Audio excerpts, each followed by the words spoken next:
This is day 4 on the way to Cape Verde, and this is the inside of my boat. Now, a couple of people have asked me what I've done to prepare for this journey and the jesters, and well, you can see I got rid of the varnish. I painted it blue. I thought it was more cheerful. But before I go into the ins and outs of what I've done to the boat, I should really say that the first thing you've got to ask yourself is, do you really think it's sane to go offshore in a small boat? And if you can answer no to that, you've made the first step. And of course the next thing is then to work out all the hazards, like do you like varnish or not? Yeah, the boats have been in a bit of a mess, so one of the things of course is to secure all loose items. This is a work in progress, as you can see. I've rather overloaded the nice little baskets there, but it works quite well, and most things are fairly secure and would be more secure if I was in really bad weather. I got rid of the oven because I never used it, and it was more useful for storage underneath for water and things like that. I do need to do the washing up because that's clanking around. And I don't know whether you can hear it, but that is the automatic bilge pump working inside there, which is kind of good, but a bit of a pain really, because it goes off a bit too soon. Really, I should have it set higher up. So that's one of the things. And if I look in here, one of the other things I did was put in an automatic fire extinguisher, which is obviously one of the big hazards on the boat, is fire. Especially if you don't carry a life raft like I don't. I'm going to put the cover back on because it's a bit noisy, isn't it? It'll switch off in a minute. Yeah, so let's see. One of the other things is securing everything. Oh, I don't know whether you can see there's little catches. I put little catches on it on all these either plywood or bits of metal, to just make sure that if I did get bounced around, that things wouldn't fall to pieces. I even secured these boards as well, the floorboards. So that works quite well.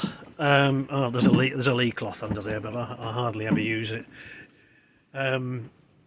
Right, so I think that's probably, apart from the fire things, that's the main thing I've done inside. I also installed AIS. It's a cheapo Chinese version, but it works really well. It's a Matsurtech 528A. Make sure if you want to buy one of these, it's the A, because the A is the transponder as well as the receiver. So that is fabulous, actually. I wouldn't go offshore without it, because it's really looking out for you. I know there are some vessels don't have AIS, but nearly everything does, so it's a big safety thing. I've got a plotter, but I hardly ever use it because I use Navionics on my mobile phone or tablets. I've got a DSC radio and also a VHF handheld. The main thing for getting weather and all the rest and contacting people ashore, which is great actually, is my Garmin InReach satellite communicator and GPS. So that's pretty good, and I can really annoy people by sending them text, but you're limited to 160. So it's a bit painful, and it's very hard to typing on that is not good. I also have 3 solar panels and 2 spares, because I like to have plenty of power, and I have 3 controllers as well, so I've got plenty of backup if that fails. What else have I got? I've got stupid things on board really. I've got a mini cat, an inflatable catamaran. That's kind of a play thing for when you get somewhere, but really I could also, I've also got this crazy idea that I could pump up the tubes on it and help to keep the boat afloat if it should start sinking. And I've also got an inflatable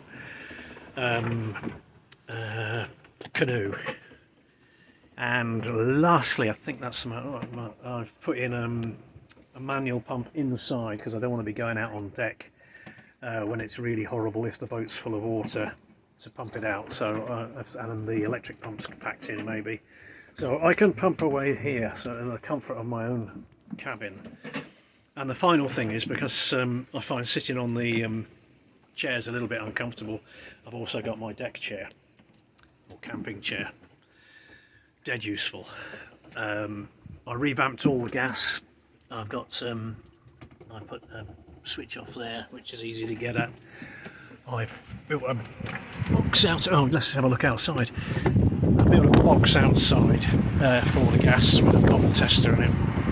It's a bit much bigger cylinder, but it just fits in there nicely. Right, I'll stop there.